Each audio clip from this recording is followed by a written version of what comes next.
낭만서점 104회 시작합니다. 안녕하세요. 제주소년 박경환입니다. 안녕하세요. 평론순허입니다. 네, 오늘 다룰 작품과 관련해서 이런 제목이 붙어있네요. 네. 우린 지금 어떤 계절에 서 있을까? 여름이죠. 정말 더워요. 폭염주의보 문자가 계속 오고요. 네.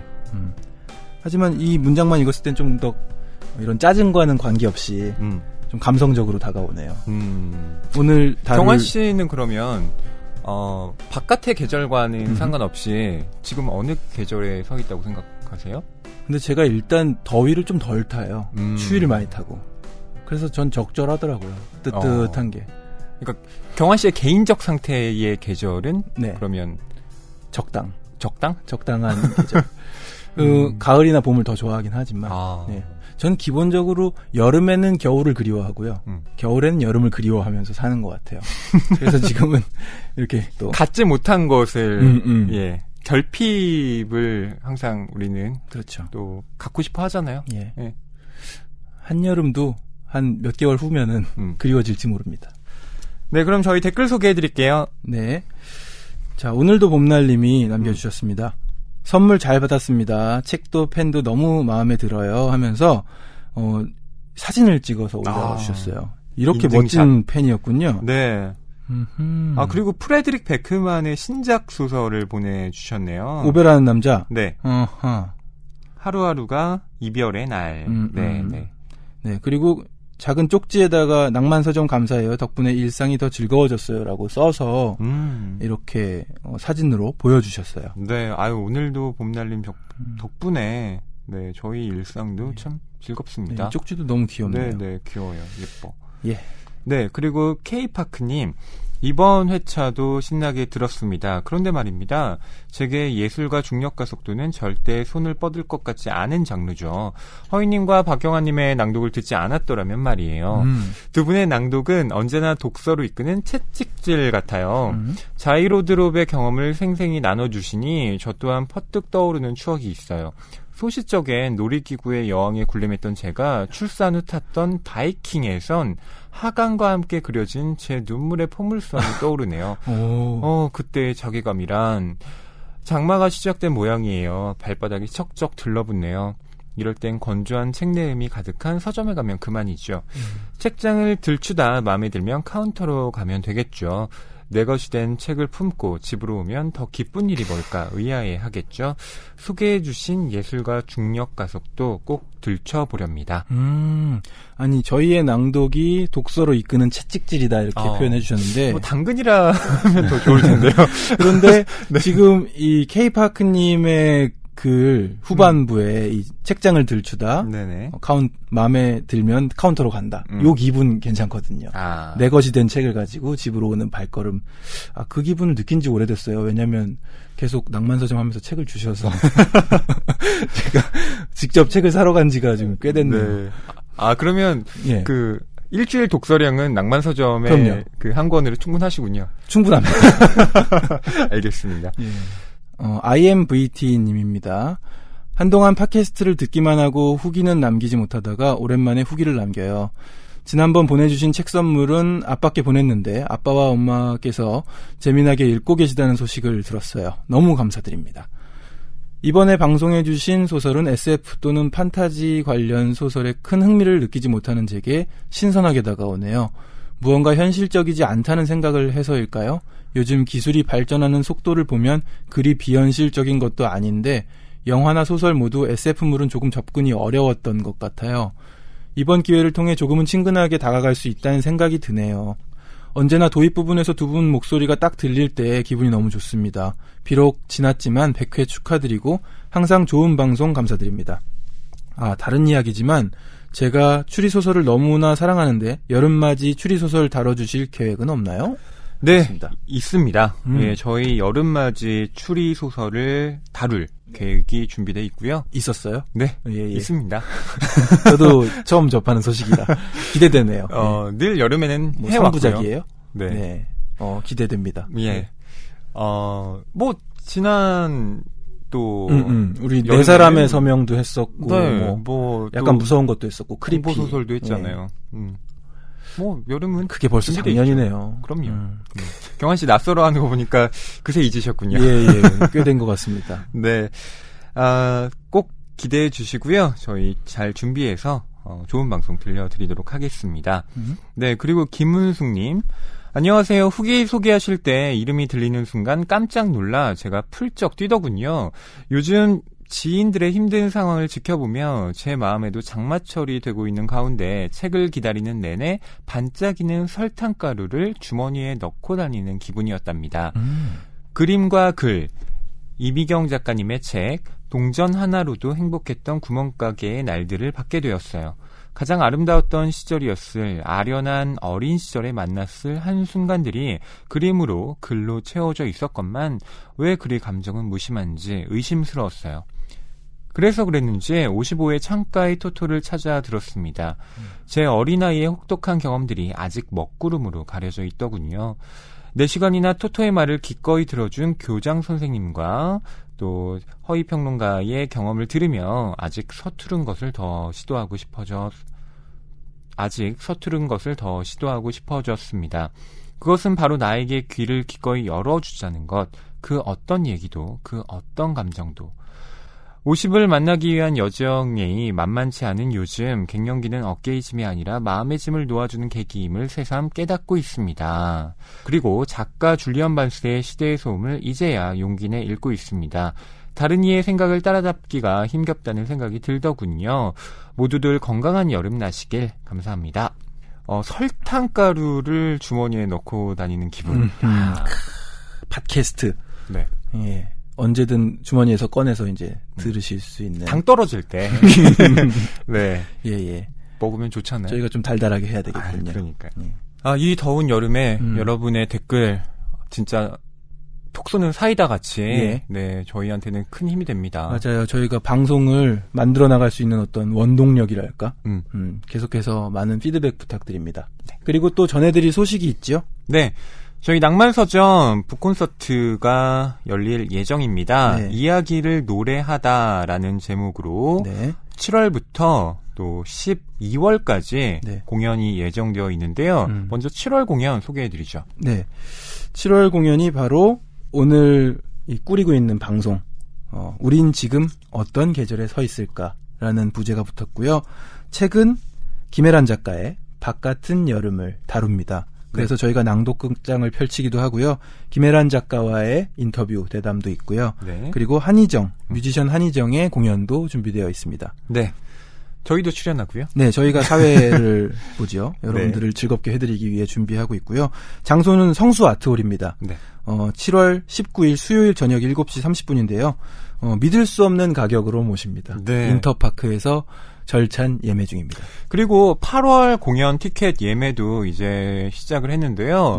예, 정말 많이 팔렸대요. 네. 어제 오픈했는데 벌써 굉장히 많이 나갔다는 소식이 들려와서 이게 과연 성석재 작가님의 팬층인가 DA의 팬층인가 저희가 한창 토론을 했는데 잘 모르겠습니다. 네. 9월, 10월, 11월, 12월에도 계속해서 열릴 예정이고요. 라인업도 나와 있으니까 많이 구경해 주세요. 네. 지선 씨한테서 좋은 향기가 나. 향수 바꿨어?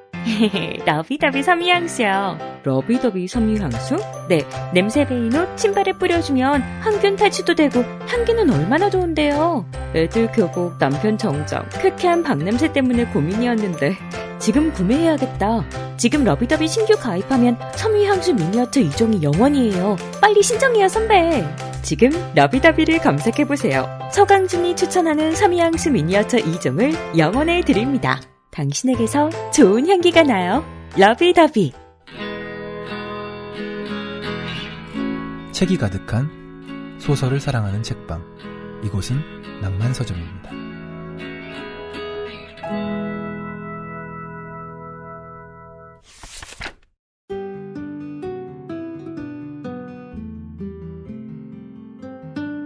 이번 주 출판계 브리핑입니다. 네, 첫 번째 소식입니다. 하루키 신작 판매 첫날 1Q84 뛰어넘다. 무라카미 하루키가 7년 만에 펴낸 장편소설 기사단장 죽이기가 지난 12일 출간되면서 판매에 가속도가 붙고 있습니다. 기사단장 죽이기는 이미 예약 판매만으로 출간 전부터 베스트셀러에 오르며 화제가 됐는데요. 교보문고에서는 예약 판매를 포함해 12일 오후 6시까지 1, 2권을 합쳐서 모두 1만 1000권, 5,500세트가 팔렸다고 합니다. 특히 이번 작품은 예약 판매량이 이전 작품의 3배가 넘는 것으로 나타났는데, 이에 알라딘 해외 소설 담당 MD는 지금까지 나온 하루키의 작품 가운데 기사단장 죽이기의 예약 판매 부수가 가장 많다면서 1Q84의 주 구매층이 20대였던 것을 감안하면 독자들도 작가와 함께 세월을 지나며 점차 연령대가 높아지고 있는 것으로 보인다고 말했습니다. 네. 기사단장 죽이기. 예, 저도 이 책 예약 판매로 구매를 했습니다. 아니, 이 책이 나왔다는 소식을 저는 제 SNS를 통해서 알았어요. 이 타임라인이 뜨잖아요. 네. 누군가 이미 읽고 있더라고요. 이상하다. 낭만서점에서 다루겠다고 말하고 아직 안 나왔다는 소식을 들었는데, 어젠가 엊그제 보니까 이미 누가 읽고 있더라고요. 저는 원서로 구입을 했는데, 네. 못 읽고 있다가, 네. 이번에 번역본을 또 구입하게 됐는데요. 예. 진짜 재밌더라고요. 재밌어요. 네. 기대되네요. 녹음 전날, 어제도, 새벽 한 1시 반까지 읽다가 잠이 들었습니다. 이게 2권이에요? 네. 분량이 만만치 않겠는데. 네. 저희 또 9월에, 낭만서점에서. 그렇죠. 무라카미 하루키 이 책을 다루니까요. 여러분, 많은 또, 관심 부탁드릴게요. 두 번째 소식입니다. 책 안 읽으면 읽게 하죠. 여수, 순천, 위대한 실험이라는 기사인데요. 전남 여수시와 순천시는 시민들을 상대로 몇 년 전부터 독서 유인 정책을 펼치고 있다고 합니다. 이러한 유인 정책이 성과를 드러내고 있는 것으로 나타났다고 하는데요. 여수시는 지난 2015년부터 매해 독서 마라톤 대회를 개최했는데요. 독서 마라톤 대회는 독서를 마라톤처럼 하는 개념으로 책 읽기 경주라고 할 수가 있습니다. 책 한쪽 읽는 것을 마라톤 1m로 달리기를 환산해서 이 시청 홈페이지에 등록을 하는 건데요. 여수시는 이 행사를 처음 도입한 해에 비해 신청자 수가 3배 이상 늘고 또 문의가 쇄도하는 등 시민들의 반응이 뜨겁다고 전했습니다. 순천시는 지난해 시민 1인 15권 책 읽기 운동을 벌인 데 이어서 올해는 1인 18권 책 읽기 운동을 하고 있습니다. 순천시는 집에서 도보 5분 거리의 작은 도서관을 이용할 수 있도록 총 55개의 도서관을 만들었고 시민들을 대상으로 책 구입비를 지원해주는 정책도 펼치고 있다고 합니다. 네. 책 읽으러 순천에 좀 갔다 와야겠는데요. 그러니까요. 여름휴가. 정책을. 네. 또 순천, 여수 좋잖아요. 세 번째 소식입니다. 누가 내 치즈를 옮겼을까? 밀리언셀러 작가 존슨 별세. 세계적인 밀리언셀러 누가 내 치즈를 옮겼을까의 저자인 미국 작가 스펜서 존슨이 별세했습니다. 일간 뉴욕타임스는 8일 존슨이 미국 샌디에이고에서 78세를 일기로 타계했다고 보도했습니다. 사인은 췌장암에 따른 합병증이었다고 합니다. 존슨은 세계적으로 2,800만 부가 팔린 누가 내 치즈를 옮겼을까로 2000년대 초부터 국내에서 독자층을 확보하기 시작한 작가입니다. 네, 누가 내 치즈를 옮겼을까? 저도 읽은 기억이 나는데요. 돌아가셨군요. 그렇군요. 네. 아이고. 이런 소식을 또 접하게 됩니다. 네. 고인의 또 명복을 빌겠습니다. 네. 이번 주 출판계 브리핑이었습니다.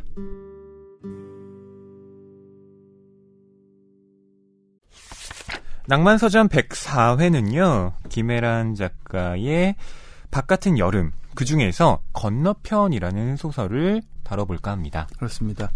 이 바깥은 여름 참 책 이 표지에 바깥으로 나가고 계세요. 한 여성분이 김혜란 작가님인가요? 문을 열고 나가고 계신데 문을 열고 나가는 그림인지 아니면 들어오는 그림인지는 이렇게 또 모르죠. 뒤로 들어올 수도 있어요? 그렇죠. 그러니까 약간 조선시대처럼 이쪽이 바깥이고 저 지금 문을 열고 들어가는 쪽이 안쪽일 수도 있는 거죠. 그래 보이기도 하네요. 네, 그리고 문이 2개잖아요. 마치 연결되어 있는 것처럼 이쪽으로 들어가서 저쪽으로 나오는 것 같은. 네. 언제나 이렇게 해석의 여지가 열려있는 표지들이 많습니다. 그럼요. 이 표지 이런 그림이나 이런 일러스트 예, 절대 허투루 그리지 않습니다. 그렇죠. 아트워크의 세계는 참으로 깊은 것 같은데요. 네. 이 소설집 중에서 저희는 건너편이라는 소설을 다룰 거죠. 네. 경환 씨는 김혜란 작가님 네. 뭐 평소에 좀 이름 많이 들어보셨나요? 네, 저는 김혜란 작가님의 이름을 들어봤고 제가 MT 가서 예. 학부 때 네. 선배들과 이야기를 하면서 선배들은 이제 좀 더 연배가 있으신 작가님들을 네. 논할 때 저는 김혜란 작가의 소설을 재밌게 읽었다. 사실 한 편 읽었는데 이런 이야기를 좀 나눴던 기억이 있어요. 네. 그리고 그 후로는 이제 처음 접했는데 네. 김혜란 작가님이 1980년대 생이거든요. 그때 제가 학부 때로 기억을 하는데 김혜란 작가님의 이 작품을 읽고 야 80년대 그러니까요. 작가가 이렇게 잘 쓰는구나. 저도 딱 그 기분이었어요. 반가운 거. 네. 왜냐면은 책을 읽으려고 펼치면 다 80년대 작가는 거의 없었거든요. 맞아요. 그 당시. 근데 거의 첫 등장처럼 이렇게 혜성처럼 나타나셔서 그러니까. 반갑게 읽었죠. 네. 그러니까 저는 묘하게 그런 기분을 느낄 때가 있었는데요. 그러니까 제가 20대 때 연예인들이 저랑 동갑이거나 그러니까 저랑 비슷한 나이 또래의 뭐 경환 씨도 마찬가지고요. 저요. 네. 연예인들이 나와서 이렇게 방송에서 뭐 노래를 하거나 연기를 하면 그게 그렇게 신기한 거예요. 나는 그냥 이렇게 일상을 살아가고 있는데 저 사람들은 저렇게 뭔가 사회적인 활동을 저렇게 하고 또 얼굴을 알리고 있구나. 나는 같은 나이인데 뭘 하고 있지? 네, 이런 생각도 들었고요. 그게 사실 제주소년 한 1, 2집 활동할 당시에 네. 제주소년 홈페이지에 달렸던 댓글 내용입니다. 아, 그래요? 야, 나랑 동갑인데 벌써 뭐 이런 거가 달렸었어요. 그러니까요. 예. 제가 뭐 경환 씨도 그랬고요. 그 버즈라는 버즈. 예. 그 밴드가 예. 있었잖아요. 거기 민경훈 씨가 맞아요. 동갑입니다. 그래서 비슷한 시기였어요. 민경훈 씨가 나와서 이렇게 노래를 하는데 제가 그 어쩌면이라는 노래 예, 아직도 기억을 하는데요. 와, 너무 좋은 거예요. 그래요? 그리고 예. 잘생겼어.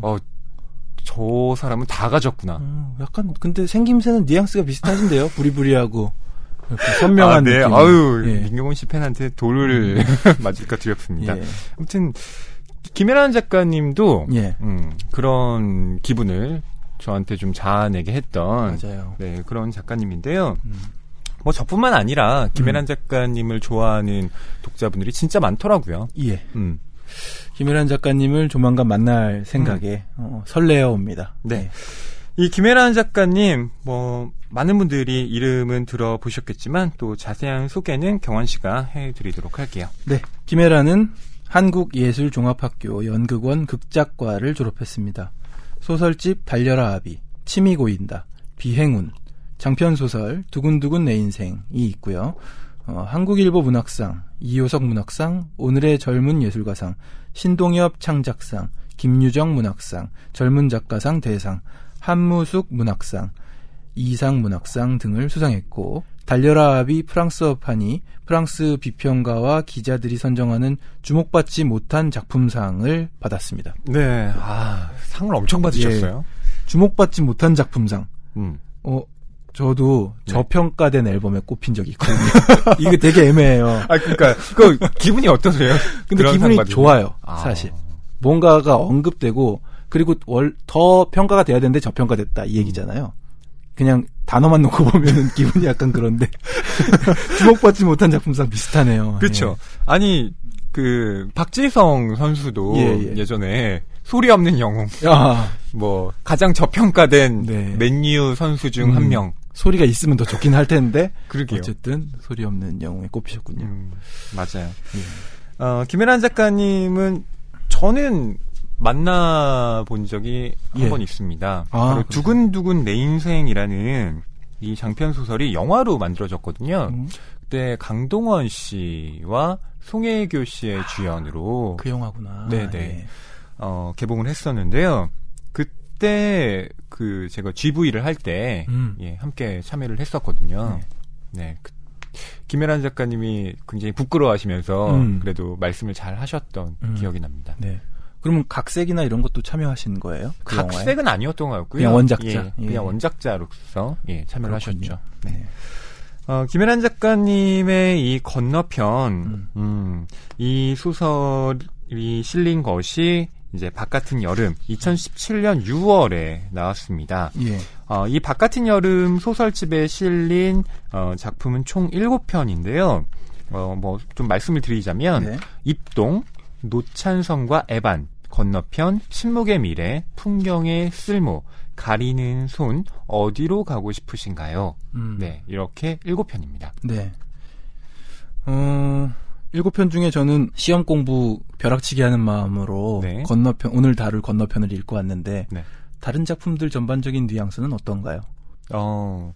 뭐 김혜란 작가님의 작품 세계가 좀 변화했다. 뭐 이런 얘기들이 비행운부터 좀 나오기 시작했거든요.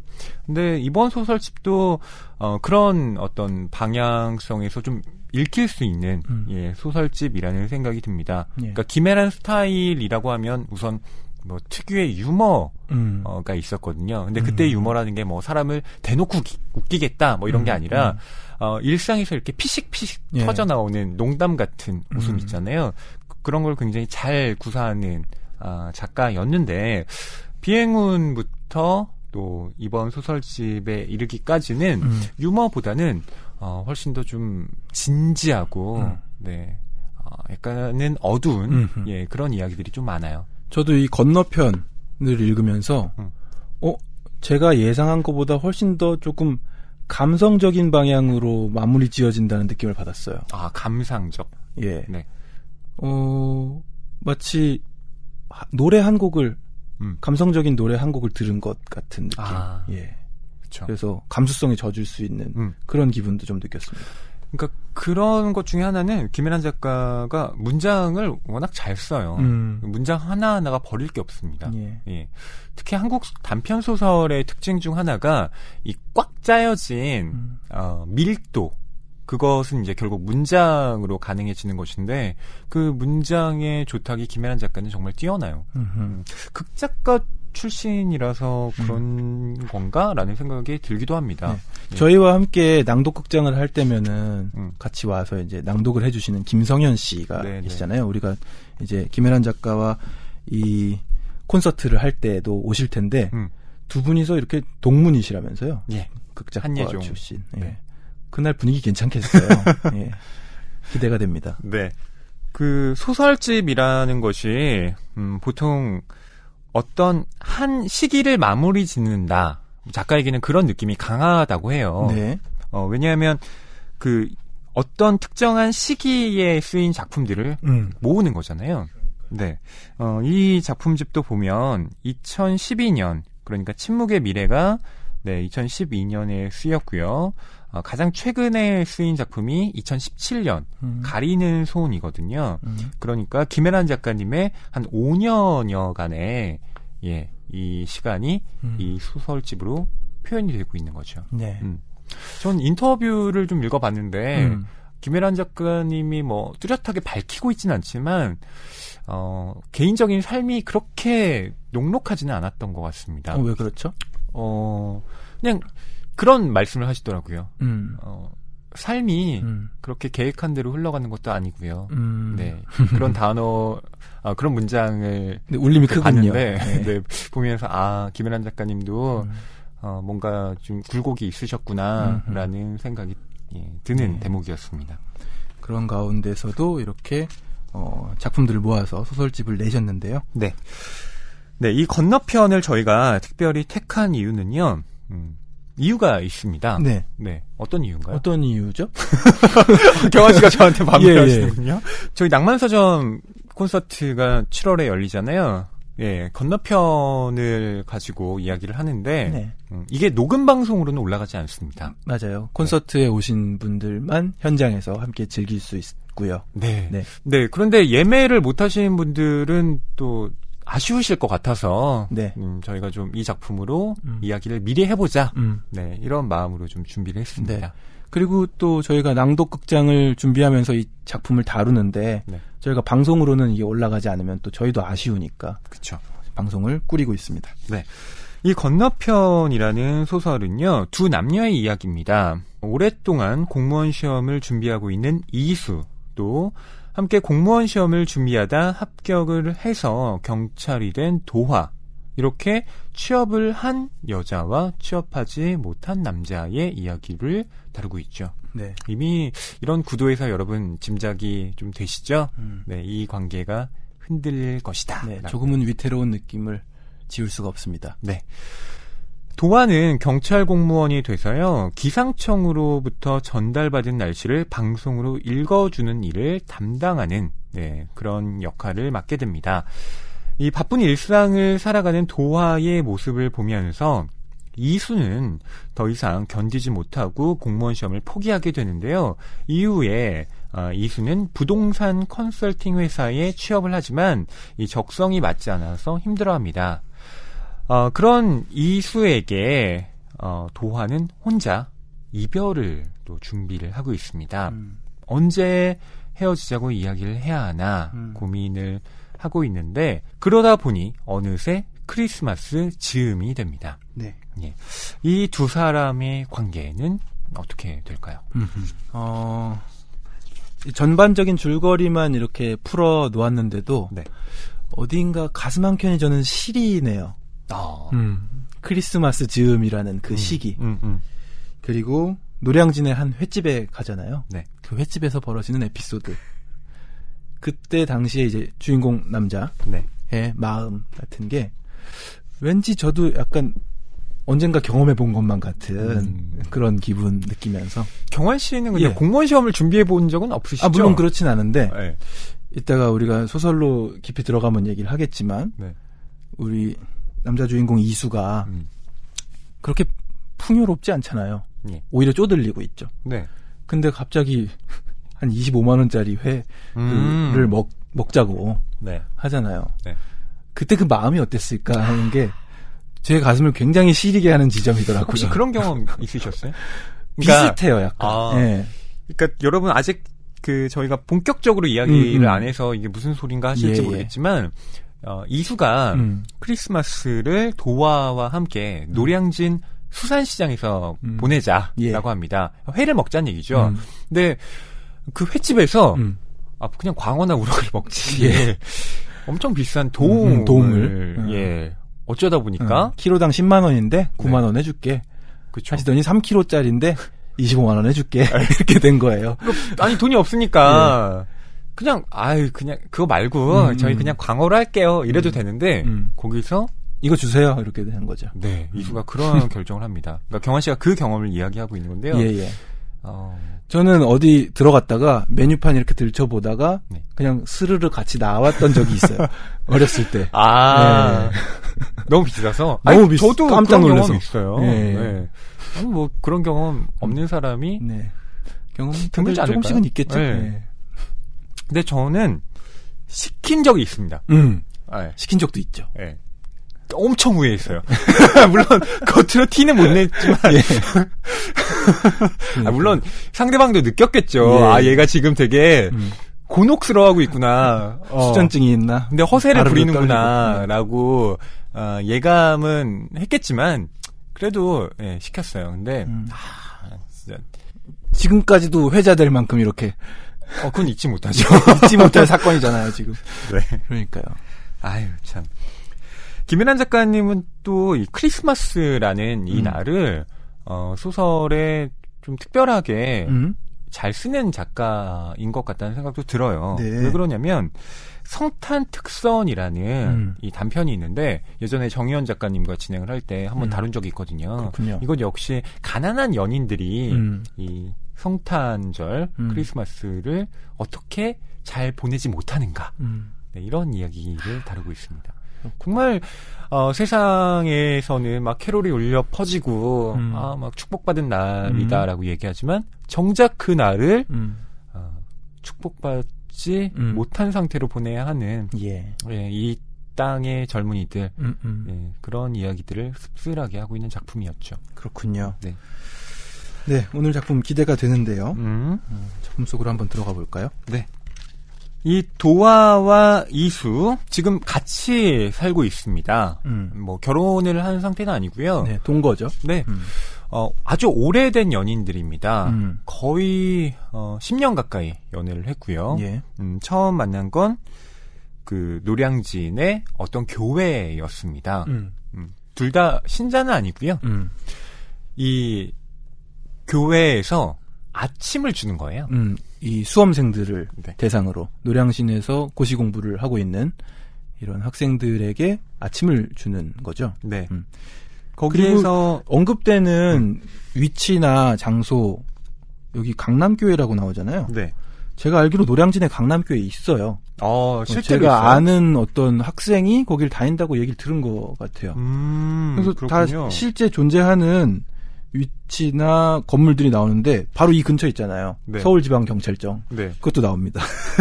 반갑더라고요. 도화가 일하는 곳이 바로 거기죠. 음. 그러니까 저도 뉴스를 이렇게 보면 항상 55분쯤에 도로교통 정보를 알려드립니다. 네. 라고 하면서 경찰분이 네, 이렇게 브리핑을 하잖아요. 그때 경찰이 저런 일도 하는구나 라고 느꼈던 적이 있는데 네. 도화가 바로 그런 일을 합니다. 네. 지금 올림픽대교 방향 막히고요. 네. 네. 지금 구리에서 일산 방면 뭐 이렇게 많이 나오잖아요. 네, 네. 저도 그걸 참조해서 운전 많이 하는데. 그렇죠. 네. 그러니까 도화라는 인물은 사람들에게 정확한 팩트를 전달하는 그런 사람으로 또 그려지고요. 네. 또 본인의 일에 대해서도 만족스러워하고 있습니다. 그런데 도화와 같이 사는 이수는 그렇지 않단 말이죠. 네. 이수도 사실 같이 준비를 했었죠. 공무원 시험 준비를. 그래서 하다가 네. 몇 년째 하다가 결국 포기한 남자 주인공 이수입니다. 예. 딱 도화는 2년 만에 합격을 합니다. 아주 열심히 공부를 해요. 책을 손에서 놓지 않았고요. 또 공부하다가 집중력이 흐트러지면 독서실에서 갑자기 물구나무를 서는 약간 그런 독해요. 그 여주인공이 독특하고 네. 다른 독서실 친구들이 놀리거나 조금 이렇게 약간 그쵸. 이렇게 바라보는 그런 지점이 있잖아요. 네, 맞습니다. 그래서 합격을 한 거죠. 근데 이수는 그렇지는 못하는 성격이었던 것 같습니다. 뭐 운이었든 어쨌든 합격을 못해서 쭉 노량진에서 오랫동안 거의 5년 넘게 있어요. 이수는 약간 느슨하게 생각하는 것 같죠. 선배들이나 친구들이 야 그거 원래 한 3, 4년 걸리는 거야. 그쵸. 이렇게 말하니까 그런가 보다 하고 계속 그냥 느슨하게 공부를 했는데 3년이 지나고 4년이 지나고 더 지나도 합격될 기미가 안 보이니까 지금은 좀 접은 상태입니다. 네. 그러니까 도합 6년 동안 노량진에 있었던 겁니다. 그러다가 도저히 안 되겠다라고 해서 공무원 시험을 이제 그만두고 부동산 컨설팅 회사에 취직을 하게 되는데요. 예. 그 삶도 참 쉽진 않아요. 그렇습니다. 아무래도 계속 한 게 시험 준비인데 네. 갑자기 사회생활 하면서 경제활동을 한다는 게 쉽지 않겠죠. 네, 이쯤에서 저희가 이 소설의 내용을 좀 낭독해 드릴까 하는데요. 네. 이수와 도화가 대화를 나누는 장면입니다. 네. 첫 장면부터 두 사람은 뭐 조금은 무료한 듯 대화를 나누고 있어요. 네. 한 명은 빨래 개고 있고, 네. 뭐 내일 스케줄에 대해서 이제 대화를 나누는데요. 이 장면을 좀 읽어드리면 좋을 것 같습니다. 네, 두 사람이 이제 크리스마스에는 노량진에 가자라고 합의를 한 상태고요. 그러고 나서 저녁에 이 나물 반찬으로 밥을 먹고 이제 잠이 든 겁니다. 예. 그래서 아침이 됐는데 이제 도화는 출근을 해야 되잖아요.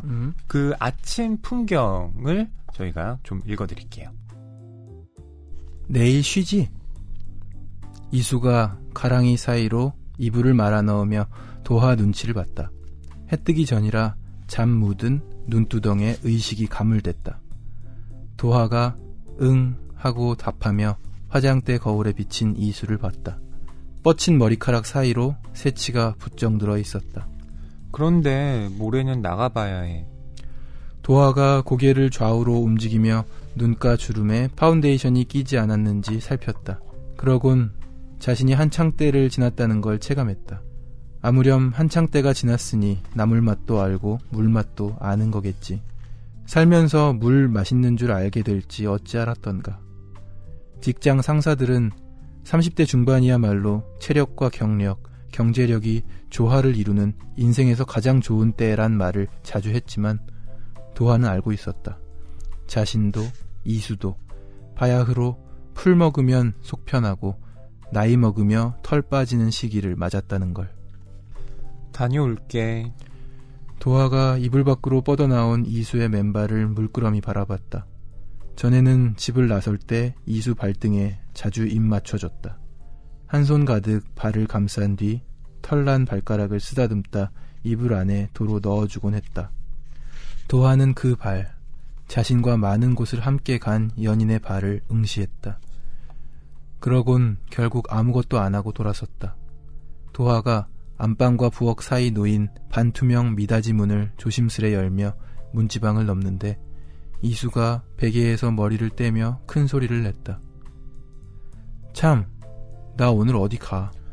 어디? 태안. 왜? 원덕이 결혼식. 아, 오늘이구나. 늦어? 아니, 시 끝나면 바로 올 거야. 할 일도 많고. 도하가 알았다고 답하며 미닫이 문을 닫았다. 현관 앞에 가지런히 놓인 검정색 소가죽 단화에 발을 넣으며 코트 주머니에서 황사 마스크를 꺼내 썼다. 그러곤 여느 직장인과 마찬가지로 졸음과 추위에 맞서며 매연에 잠긴 도시 속으로 걸어나갔다. 바깥 공기가 폐에 닿자 몸에 피가 도는 속도가 빨라졌다. 몸 상태가 바뀌는 게 아니라 다른 몸으로 갈아타는 느낌이었다. 도하가 6호선 지하철역 계단을 내려가며 스마트폰으로 열차 시간을 확인했다. 그러곤 속으로 오늘 밤에는 꼭 헤어지자 얘기해야지 다짐했다. 그런지 2달째였다. 도하는 출근을 하고 이수는 지금 침대에 누워 있고요. 네. 이렇게 지낸 지가 꽤 오래돼서 네. 새치가 어느덧 보니까 이수의 머리에 새치가 늘어 있었다 이런 얘기도 나오고, 예전에는 그렇게 출근하는 길에 발등에 입을 맞춰주기도 했는데 지금은 그 발등은 물끄러미 바라보다가 그냥 나왔습니다. 예. 015B의 노래. 아주 오래된 연인들. 그거 비법도 알려주잖아요. 예. 아주 오래된 연인들이 이제 그런 권태기를 맞았을 때 어떻게 하면 되는가. 그 노래 가사에도 나와 있습니다. 어떻게 나와 있죠? 의무감으로 전화를 하고 예. 관심도 없는 서로의 서로 일과를 묻고 나지. 묻고 나지. 그쵸. 처음에 만난 그 느낌.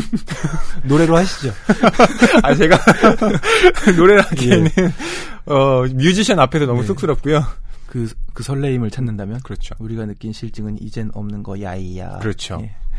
처음에 느낀 그 감정을 되새긴다는 것. 예. 물론 그게 해답인데 사실 그게 또 얼마나 어려운 일인가요? 둘은 지금 완전히 이게 계속 반복이 되고 같이 지내고 있어서. 예. 근데 처음에 많이 좋아하긴 했나 봐요. 발등에 입 맞춰주고 이렇게 외출을 할 정도로. 네. 그러니까 그 뒤에 나오지만 이 도하의 경우는 이수가 밖에 나갈 때 그러니까 내색해서, 그러니까 말을 하진 않지만 이수가 혹시라도 무슨 사고를 당하면 어떡하지? 저대로 밖에 나갔다가 돌아오지 않으면 내가 어떻게 견디지? 이런 걱정을 하기도 했죠. 그만큼 이수를 사랑했다라는 거고요. 그런데 지금은 출근하면서 어떤 마음을 갖고 있느냐? 오늘 밤에는 꼭 헤어지자고 얘기해야지. 그게 벌써 2달째. 그런 마음을 품고 지낸 게. 네. 예. 아직 그러니까 말을 못한 겁니다. 네. 근데 이미 결심은 하고 있어요. 이수와 더 이상 함께할 수 없다라고요. 그게 아무래도 두 사람의 상황이 변한 것도 있고요. 또 두 사람의 나이, 시간의 흐름이 이제 달라졌기 때문에 저는 그런 생각도 듭니다. 네. 네. 이런 얘기가 나왔잖아요. 물 맛도 알고 나물 맛도 안다. 네. 예, 물맛을 알게 될 줄은 몰랐다고 얘기를 하는데 저는 아직도 물맛은 모르겠는데 나이 들면 좀 알게 되나요? 궁금하네요. 물맛. 저도 아직 물맛까지는 모르겠는데 풀 먹으면 속 편하다. 이건 느낍니다. 아, 그건 좀 느끼고요. 네. 저는 다른 지점에서 하나 느낀 게 있는데 네. 꽃이 예뻐요. 아. 아무 생각이 없었거든요. 저도요. 꽃에 관해서 20대에는 네. 전 진짜 아무 생각도 없었어요. 지나가다 꽃을 보거나 뭐 나무를 보거나 식물 뭐 다 봐도 아무 감정이 없었는데 이제는 꽃을 바라보면서 아 예쁘다 이거 무슨 꽃이지 정도는 생각하는 것 같아요. 그러니까요. 그리고 나이 먹으면 털 빠지는 시기 저는 털이 빠지고 머리털이요. 아니 그러니까 뭐 아직 뭐 탈모까지는 아닌데 왜 이렇게 머리를 감고 나서 이렇게 배수구 그쪽을 보잖아요. 머리가 좀 많이 빠져 있는 거예요. 네, 그래서 나도 이제 어쩔 수 없는 노화의 시기에 접어들었구나. 이런 걸 아침마다 체감을 합니다. 보통 20대 중반이 넘으면 예. 이제 사람은 그렇죠. 노화한다라고 하잖아요. 꺾인다고 하죠. 예. 갑자기 꺾인다라고 하니까 예. 진짜 갑자기 되게 서럽게 느껴지네요. 예, 난 이미 꺾인 건가라는 생각 들고. 꺾였어요. 예. 네. 아니 그러니까 잘 꺾여야죠. 예. 방송을 들으시는 분들 중에는 뭐 저희보다 훨씬 더 이제 연배가 있으신 분들도 계실 테고요. 야, 니네 고작 30대 가지고 한창 때다 한창 때. 그거 진짜 가소롭잖아요. 네. 나중에 들으면. 예. 꼭 제가 유념하긴 하는데 이런 기분이 드는 건 좀 어쩔 수 없는 것 같긴 합니다. 네. 근데 제가 요즘에 그 기사단장 죽이기라는 하루키 소설을 읽고 있다고 말씀을 드렸잖아요. 근데 그 소설의 주인공의 나이가 딱 30대 중반입니다. 네. 지금 저희 나이 또래인데 그 사람이 화가예요. 근데 화가로서 이 갖는 어떤 절박감 그리고 어떤 위기의식 중에 하나는 40이 되기 전에 내 작품을 어쨌든 뭔가 좀 제대로 된 걸 완성시켜야 되겠다. 이런 마음이 굉장히 커요. 왜냐하면 40살이 넘어가면 그 시기는 그 이전과는 분명히 엄청나게 달라질 것이기 때문에 이런 좀 감정을 갖거든요. 전 그걸 보면서 이제 나도 얼마 안 남았고 난 어쩌지? 획을 긋는 평론을 쓰셔야 되는 건가요? 40이 되기 전에? 획을 긋는 평론이라기보다는요. 적어도 저의 어떤 스타일은 좀 완성시키고 싶다. 허위표 어떤 칼럼, 글의 느낌. 그렇죠. 네, 그런 걸 하나 정도는 좀 완성하고 싶다라는 위기의식 같은 게 있습니다. 그러니까 이건 확실히 신체의 리듬 이런 것과도 관련이 있는 것 같아요. 네. 진짜 왜 10대 때는 뭐 여러분들도 그런 거 느끼지 않으세요? 되게 이렇게 안에서 뭔가 부글부글 끓잖아요. 네. 그게 어쨌든 외부로부터의 억압에 대한 저항이든 아니면 정말 뭐 스스로 제어할 수 없는 충동이든 간에 계속 안에서 뭔가 끓어오르는 어떤 게 있거든요. 근데 그게 조금씩 시간이 지나면서 줄어드는 느낌이에요. 그런 게 있죠. 네. 처음 경험하는 것들이 많잖아요. 네. 연애가 됐건 지하철 타고 멀리 가보기 이런 것도 굉장히 설렜던 기억이 있어요. 맞아요. 10대 때는. 그런데 이제 그러니까 만약에 뭐 20대 때 전 운전 처음 할 때도 굉장히 신났는데 지금 운전하면 피곤하죠. 맨날 하는 거니까. 권태. 네, 그런 게 다른 것 같아요. 확실히. 그렇죠. 예. 그러니까 이런 그 시간에 대한 문제 특히 김혜란 작가도 여기에서 다루고 있는데요. 30대에 접어든 이들의 삶은 20대에 공무원 시험을 준비하던 그때의 어떤 감정, 마음과는 다르다라는 것을 분명하게 보여주고 있습니다. 그때 아직 직장이 없고 공무원 시험 준비할 때는 미래가 불투명했지만 그래도 함께 헤쳐나가는 맛이 있었던 반면에 그렇죠. 가능성이란 게 존재했잖아요. 예. 지금은 한 명은 공무원이고 한 명은 실패라고 표현하긴 그렇지만 어쨌든 시험 준비를 접고 다른 일을 하고 있으니까요. 네. 자, 이 도하와 또 이수, 노량진에서 이 만난 두 사람, 저는, 이 두 사람을 보면서, 저의 옛 노량진 시절이 떠오르더라고요. 노량진에서 좀 지내셨어요? 예. 그러니까 고시 공부하셨나요? 전 임용 시험 준비를 했었거든요. 그래서 저는 김혜란 작가의 소설이 네. 아주 이렇게 좀 폐부를 찌르고 들어와요. 와닿는구나. 네. 그러니까 어떤 작가든 그 작가가 잘 쓰는 공간들이 있습니다. 네. 근데 김혜란 작가는요.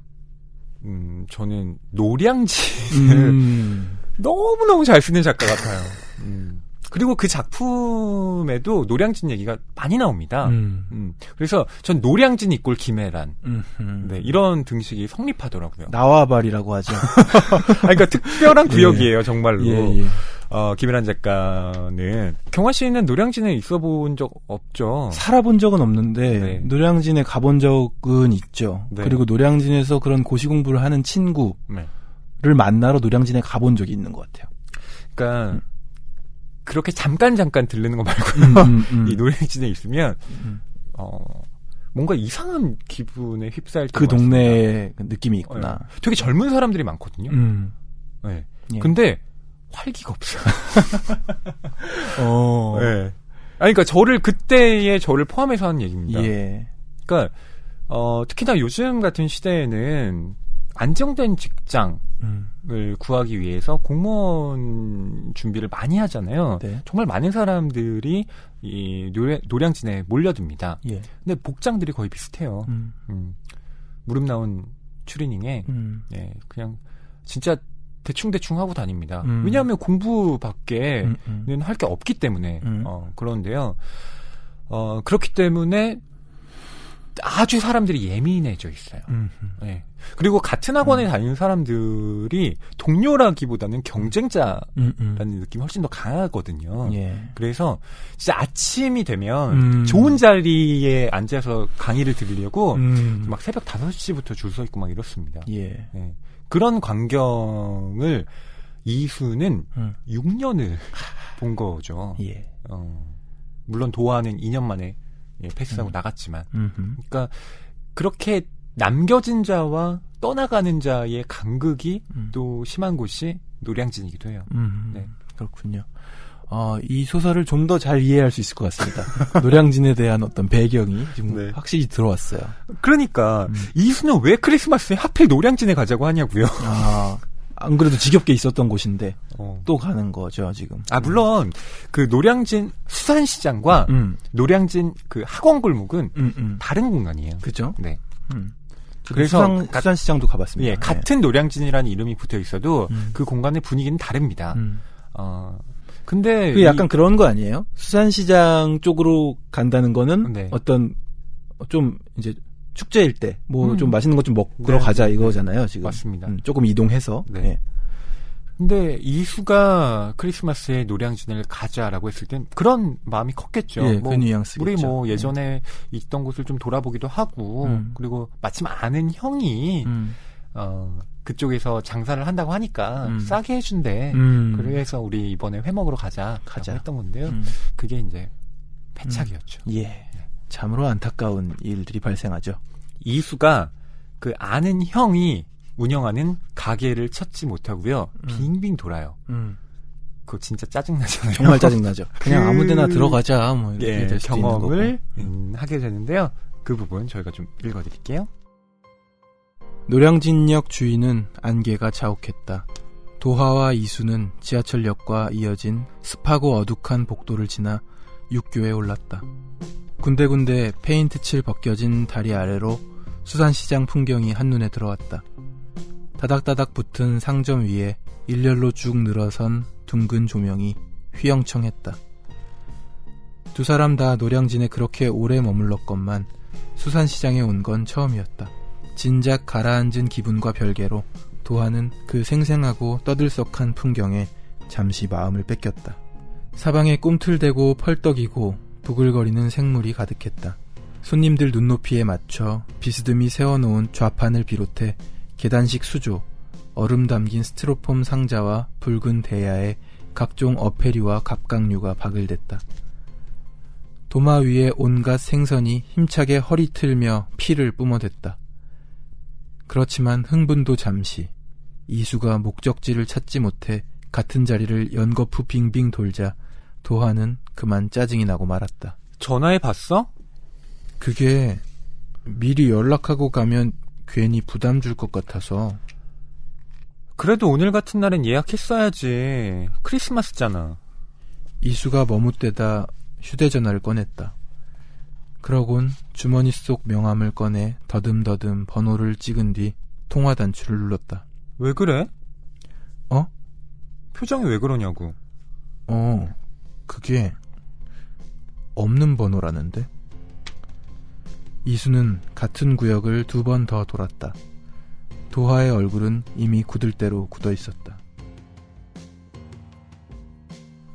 두 사람은 어안이 벙벙한 얼굴로 종업원의 안내에 따라 홀 중앙에 앉았다.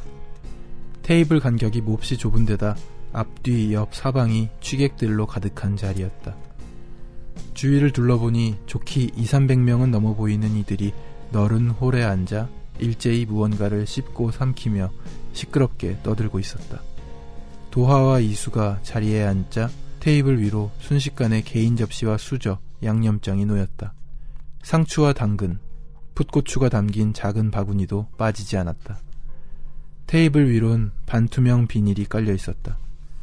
곧이어 두 사람이 산 줄돔회가 스티로폼 접시에 가지런히 담겨 나왔다. 방금 전 막 숨이 끊긴 생선 대가리가 넋이 나간 얼굴로 허공을 응시하고 있었다. 이수가 애써 침착한 표정으로 작은 간장 그릇에 고추냉이를 풀었다. 생 와사비이면 더 좋았을 텐데 25만원짜리 회라면 의당 그래야 하지 않나? 아쉽고 섭섭한 마음을 누르며 젓가락을 놀렸다. 이수야, 우리 만난 지 8년 됐나? 그럼 거의 10년 됐지. 10년이면 얼추 개수명하고 비슷하다. 아까 주인 아주머니 만났어. 그때서야 이수는 모든 걸 이해했다는 듯 혼자 고개를 끄덕였다. 그 돈으로 뭐 했어? 도하가 짐짓 예의를 차렸다. 집에서 필요하대? 이수가 고개를 저었다. 누가 아프셔? 이수는 한 번 더 도리질했다. 설마 게임한 건 아니지?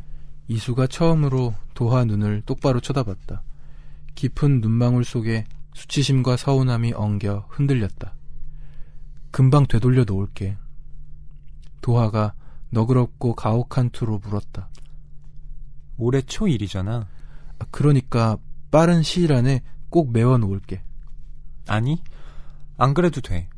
어? 나 요즘 혼자 살 집 알아보고 있어. 그러니까 너도. 이수는 다급하고 무서워졌다. 도하야. 돈은 천천히 줘도 돼. 내년 3월까지 집 비워달라니까 그 사이에 짐 정리해줬으면 좋겠어. 도하야. 미리 말 못한 거 미안해. 내가 다 설명... 도하가 아무 말도 듣고 싶지 않은 듯 고개를 돌렸다. 회사는? 관뒀어. 매일 양복 입고 다시 노량진 간 거야? 1년 동안? 이수가 투명한 술잔 바닥을 응시했다. 왜 그랬어? 이수가 무언가 말할 듯 말 듯 입술을 떨었다. 왜 말 안 했어? 마지막이니까. 뭐? 아무에게도 말하지 않아야 내가 나 자신에게 마지막이라 말할 수 있을 것 같았으니까. 그런데 이번에는 왠지 느낌이 좋아. 잘 될 것 같아. 4년 전에도 마지막이라고 말했지만 이번에는 정말 마지막이야. 그러니까 도하야, 조금만 기다려줘. 정말 딱 한 번만. 내년 여름까지만 부탁할게. 도하가 침착한 얼굴로 이수를 바라봤다. 오래전 이수가 현관을 나설 때면 저 사람 저대로 사라져버리면 어쩌지? 길 가다 교통사고라도 당하면 어떡하지? 가슴이 저렸던 기억이 났다. 이수야. 응? 나는 네가 돈이 없어서 공무원이 못 돼서 전세금을 빼가서 너랑 헤어지려는 게 아니야. 그냥 내 안에 있던 어떤 게 사라졌어. 그리고 그걸 되돌릴 수 있는 방법 없는 것 같아. 네.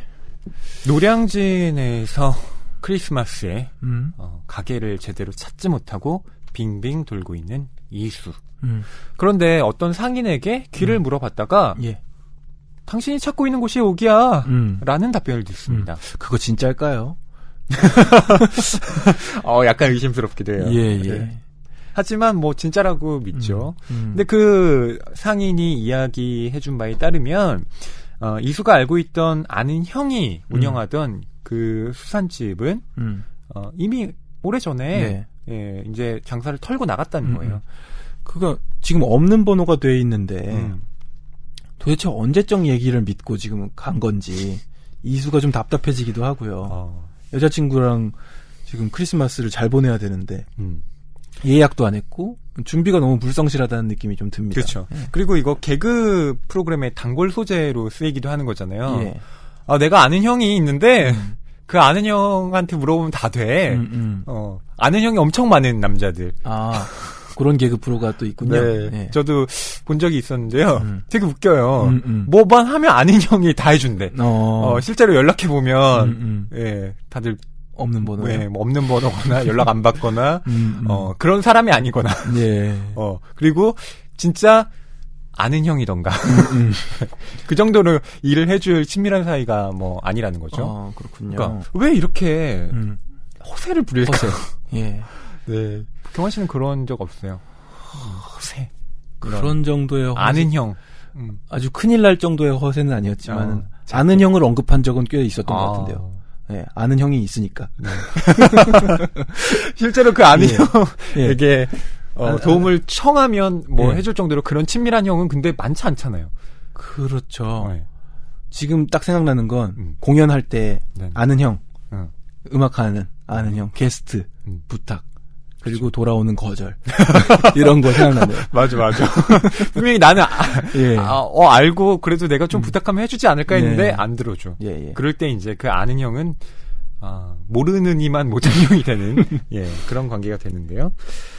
결국, 이 이수와 도화는 이 상인에게서 도움을 구입합니다. 예. 무려 25만 원이나 되는 거금을 주고요. 왜 삥 뜯기는 기분이 들죠? 아무튼, 요즘 너무 안타까운 장면이었고 저희가 아까 언급을 해서 낭독은 하지 않고 지나왔습니다. 네. 그래도 뭐 이 아저씨가 에이 그래도 산낙지 2마리 서비스로 줄게. 2마리 서비스 주는 게 더 이상해요. 지금 비싸게 파는 것 같잖아요. 그렇죠. 예. 너무 많이 남겨 깎아준 게 아닌 것 같아. 그런 느낌도 들고요. 그리고 이런 대목이라고 하잖아요. 크리스마스 날 뭐 이런 때 굉장히 비싸집니다. 뭐든. 네. 레스토랑도 그렇죠. 네, 그렇죠. 다른 데보다 갑자기 가격이 좀 뛰고요. 그러고 나서 이 도화와 이수는 집에 와서 회를 먹는 게 아니라 노량진에 보면 회를 구입한 다음에 이 먹을 수 있는 그런 식당이 있죠. 그러니까 돈을 맞아요. 어느 정도 지불하면 뭐 밑반찬이랑 이런 거 사는 거 거죠. 따로 그거 들고 어느 집 들어가면은 이제 스키다시라 그러죠. 네. 쫙 깔아주고 거기서 먹는 거죠. 네. 거기를 이제 찾아서 들어간 건데, 여기도 뭐 어마어마하죠. 예. 네. 수백 명의 사람들이 와글와글 하고 있는 겁니다. 25만 원짜리 식사를 하는데 그런 환경에서 먹어야 된다는 게 좀 억울한 지점이네요. 그렇죠. 예. 그리고 도화는 내일 이제 출근을 해야 되는데 또 갑자기 술을 시켜요. 그래서 소주를 마시면서 뭐 이런저런 이야기를 나눕니다. 결심을 한 것 같죠, 도화가? 운을 뗍니다. 우리 만난 지 8년 됐나? 약간 무서운 그 얘기인 것 같아요. 그렇죠. 만나면 되돌아보잖아요. 예. 그런 다음에 그 다음에 드는 비유도 이상해요. 10년이면 얼추 개수명하고 비슷하다. 개수명. 그러니까 이건 결국 수명이란 얘기잖아요. 그러니까 결국 만난 지 이제 10년 정도 됐으면 그러니까 개의 수명이 그렇듯이 우리의 만남도 다 돼가는 것 같다. 네, 맞아요. 그걸 돌려서 얘기하는 거죠. 그렇습니다. 그리고 도화가 이수에게 이 묻는 거 있잖아요. 그 돈으로 뭐 했어? 라고 하는 거. 예. 네. 이것도 지금 앞에 저희가 설명드리진 않았지만 조금 네, 중략했어요. 이야기가 있습니다. 네. 같이 전세금을 좀 넣어 놓은 건데 집주인으로부터 연락이 왔고요. 네. 집주인을 만나러 도하가 올라가 보니까 몰랐어? 같이 사는 그 남편이라고 그러죠. 집주인은 신랑이라고 알고 있는데 신랑이 얼마 찾아갔어. 네. 그리고 지금 월세로 돌렸어. 네.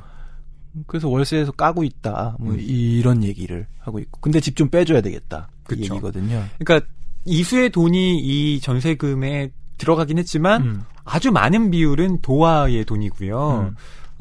이수가 이제 본인의 몫이라고 생각한 부분을 아마 제 생각에 빼간 것 같은데 네. 뭐 그렇다 하더라도 도화에게 상의가 없었으니까. 상의 없이 그렇게 한 거죠. 전셋집이 월세로 바뀐 걸 모르고 있었던 거잖아요. 네. 반전세로 돌린 겁니다. 예. 네. 그래서 이제 도화가 그걸 묻는 거예요. 집에서 필요하대? 누가 아프셔? 설마 게임한 건 아니지? 그러니까 그 질문이 이어질 때 그냥 도리도리 하다가 설마 게임한 건 아니지라고 하니까 갑자기 똑바로 쳐다보면서 그렇죠. 약간 억울하다는 듯이 지금 바라보는 것 같아요. 예. 그리고 저희가 낭독한 부분 중에 또 생략한 그 부분에 이 명학이라는 남자가 등장을 합니다. 네. 형 이러면서 이제 등장을 하는데요. 이 명학이 그 같이 이수와 공무원 시험을 준비한 사람이에요. 공부하는 사람이죠. 네. 예. 그러니까 이수는 게임을 하거나 뭐 다른 데 돈을 쓴 게 아니라 다시 공무원 시험을 준비하고 있었던 거죠. 남몰래 다시 공부를 하고 있었고 갑자기 나타난 명학이 왜 학원 안 왔어? 이렇게 된 거예요. 네네. 그래서 공부를 하고 있었다는 사실이 밝혀진 거죠. 그렇습니다. 예. 그래서 이제 도아한테는 이거 끝까지 비밀을 하고 싶었는데 결국 이렇게 들통이 났고 뭐 그런 상황인데 도아는 이별을 고하죠. 예. 이별을 고하기 직전에 도하의 어떤 마음이 참 쓰라리게 다가오는 게 네. 아까도 잠깐 얘기했잖아요. 저 사람 이대로 나가서 현관문을 나서는 뒷모습을 바라보면서 저 사람 이대로 나가서 사고 나거나 다시 못 만나면 어떡하지? 라고 생각했던 건 굉장히 끈끈한 연인 사이에서 하는 생각이잖아요. 그럼요. 그러니까 지금 헤어지려고 이 사람을 바라보고 있는데 이 사람을 그렇게 생각했던 시절이 스쳐간다는 거죠. 주마등처럼. 그런데도 이 관계는 끝낼 수밖에 없다라고 도아는 생각을 하고요. 확실한 이별의 말을 전합니다. 그 이유도 분명하게 설명을 하죠. 나는 네가 돈이 없어서 공무원이 못 돼서 전세금을 빼가서 너랑 헤어지려는 게 아니다. 그냥 내 안에 있던 어떤 게 사라졌다. 그리고 그걸 되돌릴 수 있는 방법은 없다. 경화 씨는 어떻게 생각하세요? 이 도아의 말. 공감이 되고요. 네. 그러니까 이 말을 자체를 어떻게 생각하기보다 저는 이런 상황에 지금 푹 빠졌어요. 이 작품을 읽고 나서 이후에 배경음악처럼 흘러나올 수 있는 노래를 만들 수 있지 않을까 하는 이런 생각에 지금 빠져 있어요. 저의 경험이랑도 약간 얽히기도 하고 네네. 어떤 창작욕을 불러일으켜주는 그런 소설이에요. 그러니까 이런 도하의 말에 대해서 아주 찌질한 남자들은 너 내가 돈 없어서 그렇지. 너 내가 공부만 못해서 그렇지. 이렇게 생각할 수 있거든요. 근데 도하는 그걸 원천 봉쇄합니다. 그런 게 아니라고요. 근데 저도 아닌 것 같아요. 예, 아니죠. 그러니까 그런 이유에서 헤어진 건 아닌 것 같습니다. 물론 그런 것들이 어느 정도 영향은 끼쳤겠죠. 하지만 직접적인 원인은 그게 아니라 도화 안에 있던 무언가가 마음, 그 무언가가 사라졌어. 이제, 없어진 거죠. 라고 말을 했죠. 네. 그러니까 왜 이런 것들은 사라질 수밖에 없는 것일까요? 그게 바로 연구 대상입니다. 네. 그러니까 사랑이라는 거, 사랑이 참 우리는 영원히 간직하고 싶고 실제로 그럴 수 있다고 믿기도 하잖아요. 근데 사랑은 진짜 변하는 것 같아요. 네. 그러니까 그 변하거나 없어질 수도 있거나. 맞아요. 네. 진짜 영원히 간직한다라고 하는 건 희망사항이라는 생각. 지금 이 소설에서도 나오잖아요. 계속해서 중간중간 언급이 되는데 서로가 정말 열렬했고 서로가 서로에게 세상의 전부였던 네. 시절들이 잠깐 스쳐 지나가잖아요. 그런 걸 붙들고 지금 8년이 온 거란 말이죠. 네. 그런 강렬했던 시기들도 소설에서 직접적으로 언급은 안 되지만 이렇게 낡은 사진처럼 잠깐 지나가죠. 네. 네. 이게 8년이라는 거는 제가 경험해 본 것 이상으로 더 강렬한 것 같아요. 그래서 감히 또 상상할 수 없는 어떤 에너지가 있고 그 에너지가 저문 것도 상상 이상의 것일 것 같다는 생각이 들어요. 저는 그런 생각을 해봤어요. 그러니까 사랑이라고 하는 것이 온전하게 지켜질 수 있는 것인가? 물론 그러긴 어렵습니다. 그러면 어떤 순간에 그렇게 사랑이 점점점 소진되어 가느냐? 제 생각에는 두 사람의 관계가 계속 멈춰 있을 때 사랑도 소진되어 가는 것 같아요. 그러니까 이때의 관계가 멈춰 있다라는 얘기는 어떤 식으로든 두 사람과의 어떤 만남이라는 건 계속 형태 변화를 하지 않으면 안 된다고 저는 생각을 하거든요. 네. 계속 약간 흥미로운 요소가 있어야 된다는 그런 얘기인가요? 그게 뭐 왜냐면은 같이 공무원 시험 준비할 때는 그 에너지가 있는데 네. 이제 한 명은 붙고 한 명은 다른 일 하고 근데 이 상태로 계속 유지되면서 약간 찾아오는 권태 이런 것도 느껴지는 그러니까 거예요. 그걸 권태라는 말은 적절하진 않은 것 같아요. 그러니까 제가 계속 소진이라는 말을 썼는데요. 그러니까 머물러 있다는 건 그 얘기가 아니었어요? 그러니까 경환 씨의 말이 맞는 것 같은데요. 그러니까 관계라고 하는 것이 어쨌든 좀 계속해서 변하지 않으면 유지되기 어려운 것 같아요. 네네. 네. 그러니까요. 둘 다 고시 공부를 할 때는 네.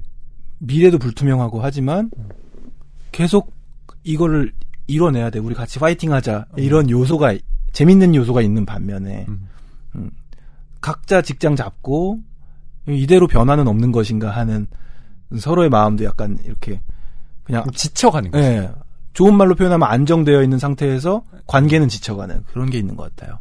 그러니까 김혜란 작가의 작품 중에 이런 문장이 있거든요. 예.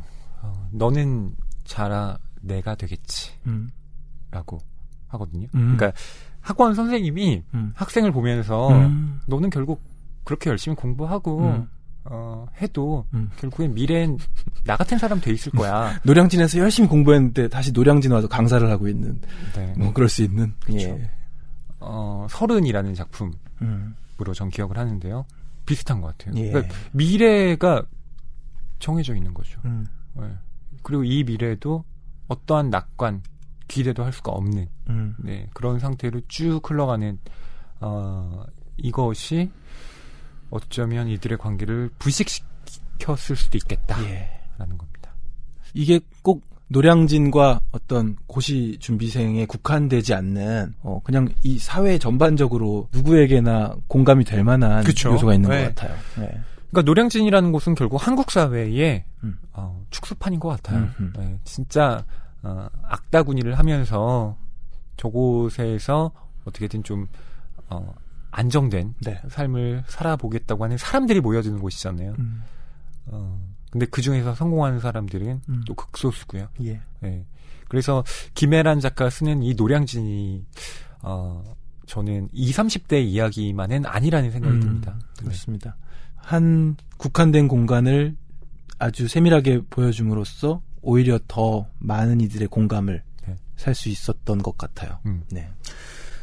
과연 이 두 사람이 헤어지게 되는지의 여부는 또 여러분들이 이 소설을 직접 읽어보시고 네. 확인을 하면 좋을 것 같고요. 단편이라서요. 저희가 낭독을 멈춘 위치에서 몇 페이지 남지 않았습니다. 네. 네, 직접 확인해 보시죠. 그리고 또 이 노량진이라는 이 말이 어떠한 울림, 울컥함을 주게 되는가도 확인해 보시면 좋겠어요. 요거 울컥하던데. 네. 요거 읽고 싶은데 너무 마지막 장면이라 여러분이 직접 확인하시는 게 좋을 것 같네요. 네. 네. 김혜란 작가가 또 여러 매체와 인터뷰를 했는데요. 이런 얘기를 했더라고요. 건너편이라는 이 소설은 원래 장편으로 고려를 했다고 합니다. 장편 나왔으면 좋겠어요. 그 전과 그 후의 이야기 모두 궁금하죠. 네. 궁금해집니다. 이 배경이 되는 서울이 이야기가 풍부하고 겹이 많은 공간이라서요. 이 광화문만 하더라도 아스팔트 아래 한국전쟁 때 쌓인 유골이 있고 그 아래 토기가 묻혀있는 식으로 켜켜이 쌓여 있을 거예요. 소설에도 등장하는 목교진포 등의 공간을 더듬어가면서 이것도 좀 크게 불려볼까 하는 생각을 했어요. 아니 제가 꽤나 관심 있는 분야거든요. 서울의 옛 모습. 이거 나왔으면 좋겠는데요. 궁금해집니다. 네. 그리고 또 이 소설집에 대한 전체적인 생각도 이렇게 밝히셨는데요. 예전에는 이미 내가 가지고 있는 얘기들을 그물을 던져서 길어 올리면 됐거든요. 그래서 인물한테 들어가는 속도도 빠르고 쓸 때 막히는 것도 덜했어요.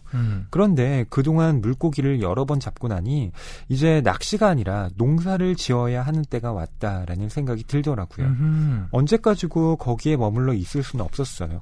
한 걸음 두 걸음 나가서 다른 사람들도 만나고 사회와의 접점도 그리고 하다 보니 처음에 제가 서 있던 곳에서 가장 멀어진 책이 아닐까 싶어요.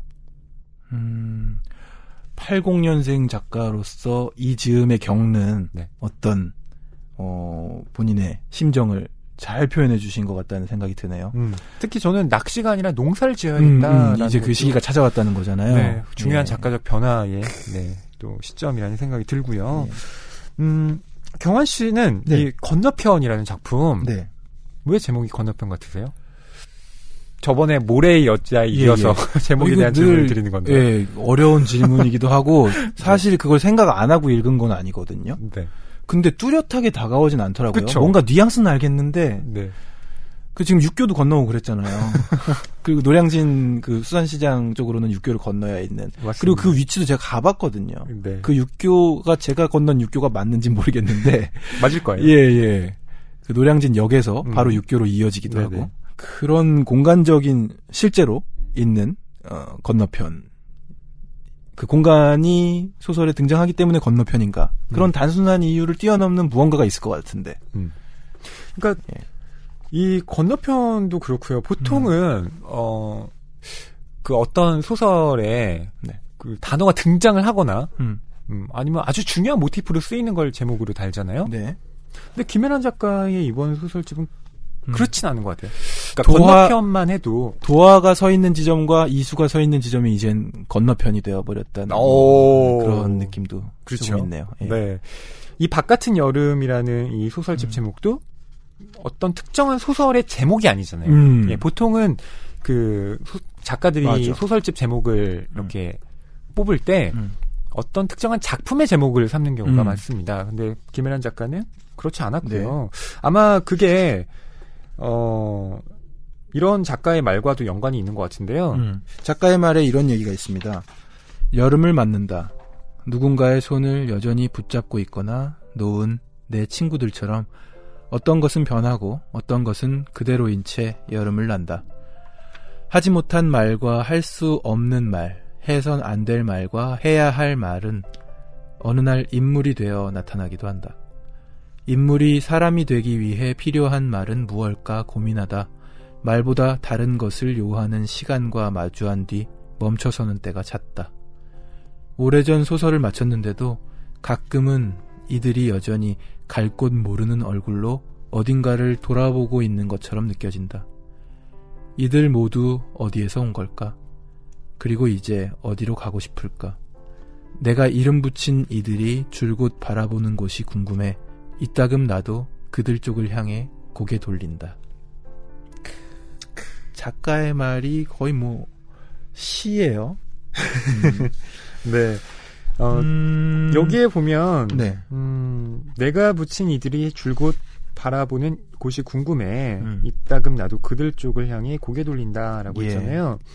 저는 이 문장을 꼭 읽어볼 필요가 있다고 생각했어요. 네. 그래야 건너편이라는 제목이 그렇죠. 이해된다고 봤거든요.